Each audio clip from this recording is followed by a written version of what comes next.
Hey guys, how's it going? This is Tom Burke of car-revs daily in the 2015 Ford Mustang Premium EcoBoost Automatic. Pretty awesome week driving this car around. Really fun, of course, like a Mustang should be, and of course gorgeous, like all the 2015 Mustangs are.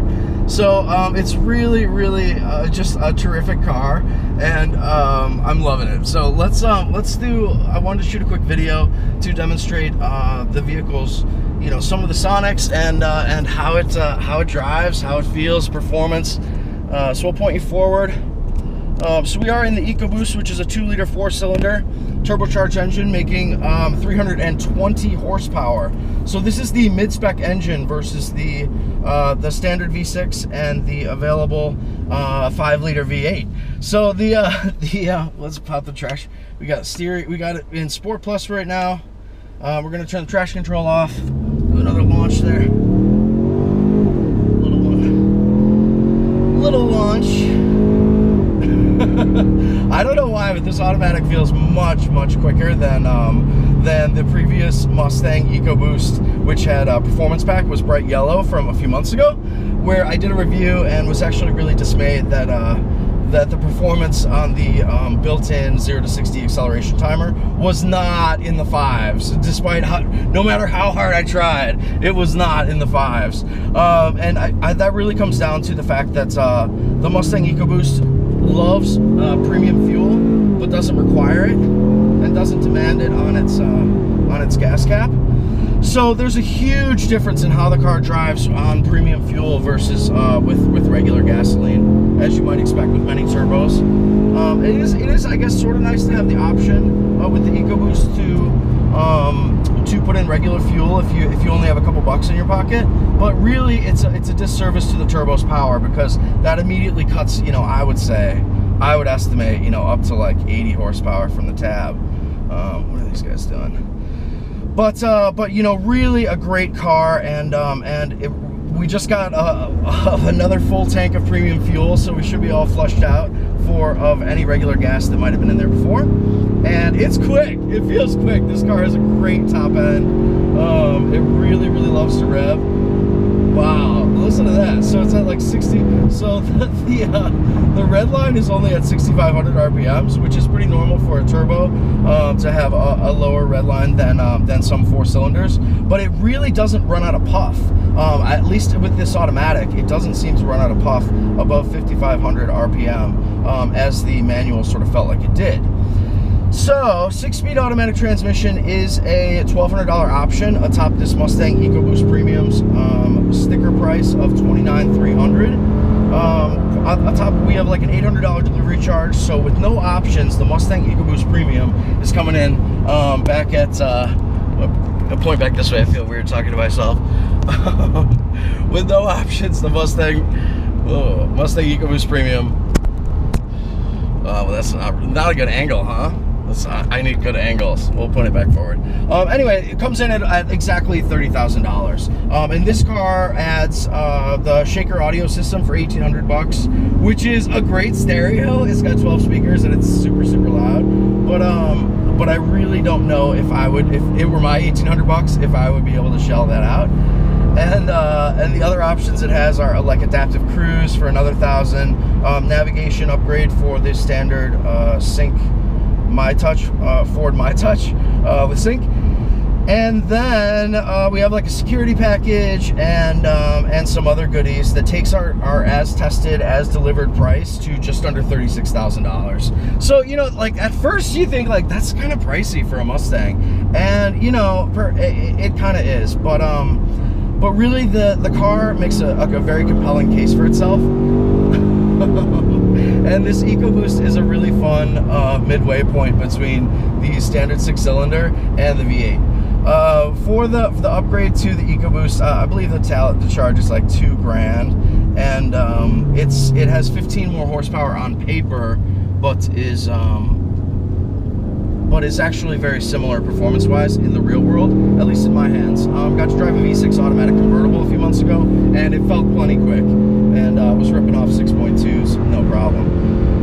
So, like you can hear right now, so we're in Sport Plus. We've got 3 drive modes: normal, track, just put it in track and that, or 4 drive modes, as well as snow and Sport Plus. So normal, Sport Plus, track, and snow. And those varying moods really, really alter the way the Mustang EcoBoost drives, particularly with this automatic. Let's see if we can get around these guys. Come back in. Fold back in. Country roads, take me home. The other big difference between this Mustang EcoBoost besides the transmission versus the 6-speed manual is that this one does not have the performance pack as equipped on the previous car we tested. So that performance pack is like, it's 19-inch wheels, summer tires, maybe limited slip differential in back, I believe so, Brembo brakes, and a different suspension bushes and suspension tune.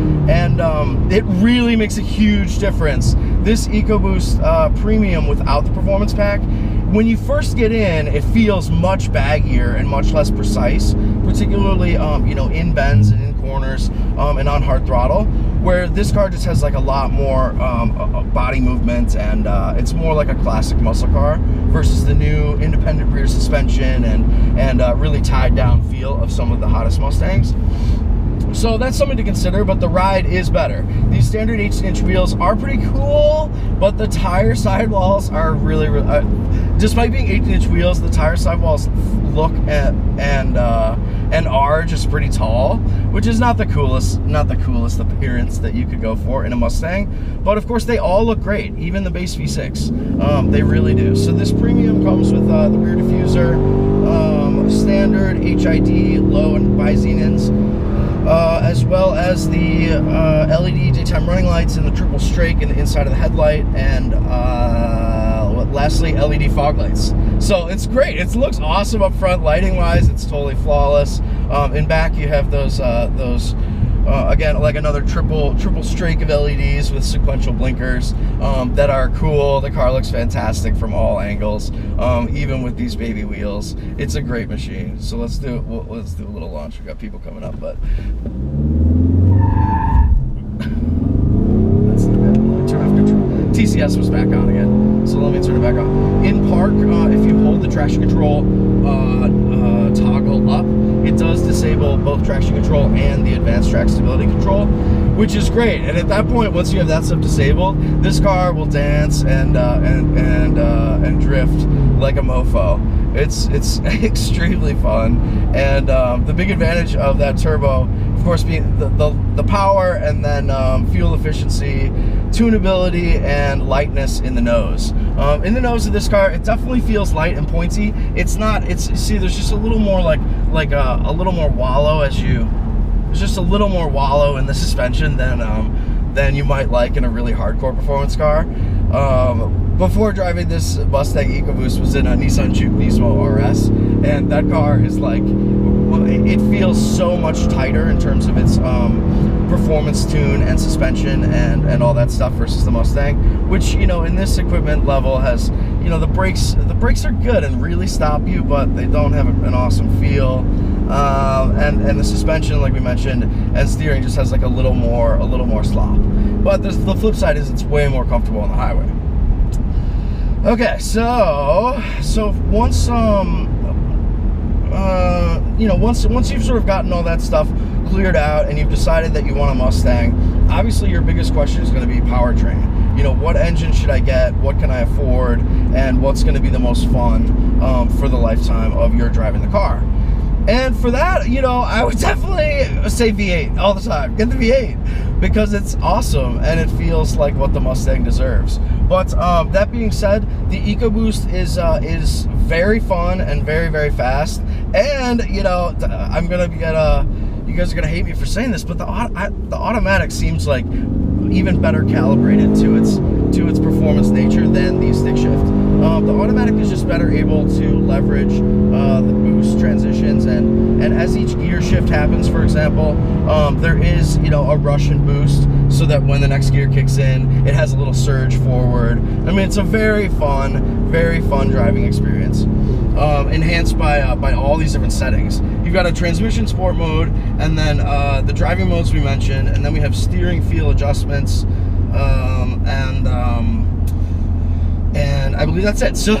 But with all those controls, and many of them are variable across their settings. So like in Sport Plus, you can have the steering on comfort, or if you wanted to, for example, or you can have the transmission and the engine programming and all that stuff in regular, and have the steering in sport.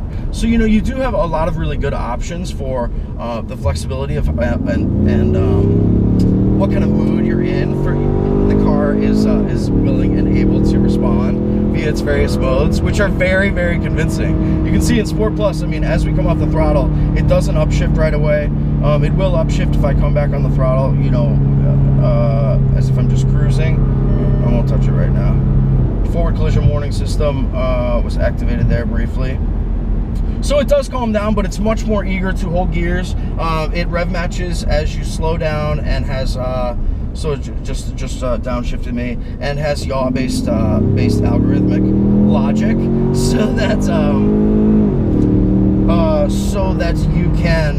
that when you are around corners, the car knows that it's experiencing G-forces, and you're not going to want to shift at that point. So it's a great transmission, this 6-speed automatic. We also have paddle shifters right on the wheel that are admirably quick, particularly for downshifts. For upshifts, they're not as fast, but it gives you a ton of flexibility and fun to drive nature that many automatics do not have in their arsenal. So right now I've got the boost gauge up on the dashboard, and really loving the turbo action of the car. Something that's funny is that inside the car you get a lot of induction roar and sort of like a little bit of a louder exhaust than you might expect from a turbo. But that's all like really surprising. So that's inside the car, but outside the car, this thing like roars and hisses and does all that turbo stuff. So little windows down right now to experience some of that turbo goodness. We'll give it some revs.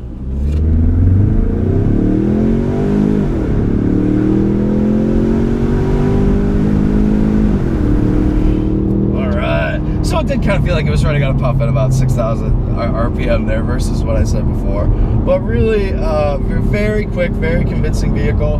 The turbo is always a fun and playful companion. So the Mustang EcoBoost Premium Automatic is really not. This is of course it looks gorgeous outside because they all do, but don't think that this is like a soft sort of like Secretary Mustang, like the cars of yore, or the V6 Mustangs from back in the day, because this thing is a really focused performance machine, as it should be for its $36,000 price.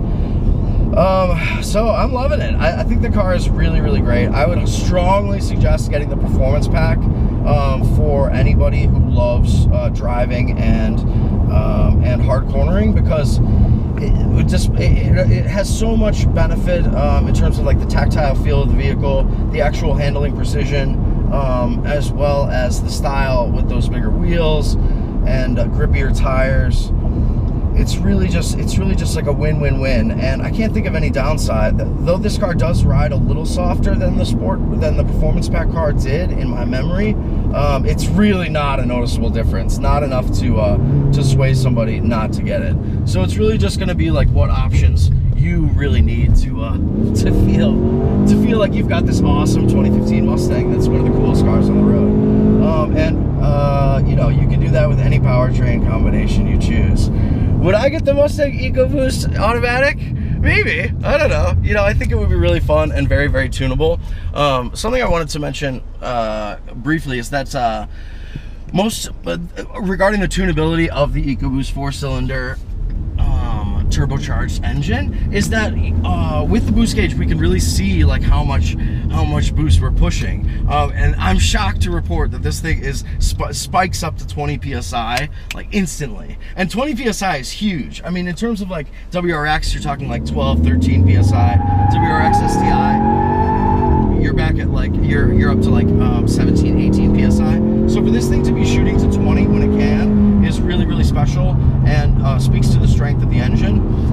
that being said, with so much boost already tuned into the equation for 320 horsepower out of a 2-liter engine, I don't know how much more this engine is going to have to give from just electronics-based tuning versus like adding a downpipe and changing the entire intake and exhaust breathing structure. But you know, that's really not a big deal. It's not something that's going to be make or break for most buyers, but just wanted to share that insightful information with you, of course. So, all right, this is Tom Burkhardt for Car Revs Daily. We'll see you guys next time.